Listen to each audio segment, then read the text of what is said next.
అను పెరగని బాటసారి రాచకొండ అశోక్ చారి. విద్యాభివృద్ధిలో కీలక పాత్ర, విద్యార్థుల జీవితాల్లో చెరగని ముద్ర, ఉత్తమ ఉపాధ్యాయుడిగా గుర్తింపు, పుట్టిన ఊరికే సేవ చేయాలనే సంకల్పం. మేచరాజుపల్లి అభివృద్ధి మనం ఆర్గనైజేషన్ అన్నట్టు మనం చూసుకోవచ్చు. పుట్టిన ఊరికే సేవ చేయాలనే అదృష్టం, ఆలోచన రావడం చాలా గొప్పతనం. ఎందుకంటే పుట్టిన ఊరిని విడిచిపెట్టి ఈనాడు పల్లె ప్రాంతాల నుంచి పట్టణానికి వెళ్ళిపోతూ ఉన్నారు చాలా మంది. ఎందుకంటే పిల్లల భవిష్యత్తు గురించి ఆలోచించి, ఎడ్యుకేషన్ గురించి ఆలోచించి, డెవలప్మెంట్ గురించి. సో ఈనాడు సిటీ సర్కిల్, హైదరాబాద్ సర్కిల్ ని చాలా మంది ఆశ్రయిస్తూ ఉన్నారు. కాబట్టి ఈనాడు గ్రామీణ ప్రాంతంలో ఉండే గ్రామీణ ప్రాంత అభివృద్ధి, అదేవిధంగా గ్రామీణ ప్రాంతాలలో ఉండేటటువంటి విద్యార్థుల కోసం ఆలోచించేటటువంటి ఇలాంటి ఉపాధ్యాయులుగా మనకు కావాల్సింది సొసైటీలో ఉన్నటువంటి ఈ జనరేషన్.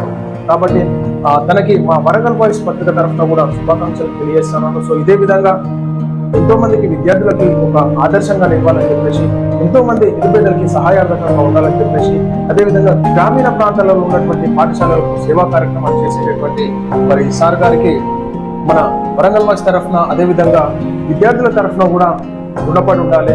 ఎందుకంటే ఈనాడు ఒక పత్రికలో ఒక న్యూస్ ప్రజెంటేషన్ ఇస్తున్నామంటే తనకి ఎంతో గౌరవప్రదంగా ఉండే విధంగా మరి పత్రికా ప్రజెంటేషన్ ఇవ్వడం జరుగుతుంది. కాబట్టి ఈనాడు ఇలాంటి వ్యక్తులను గౌరవించుకోవడం మన సంస్కారంగా మనం భావించుకోవచ్చు.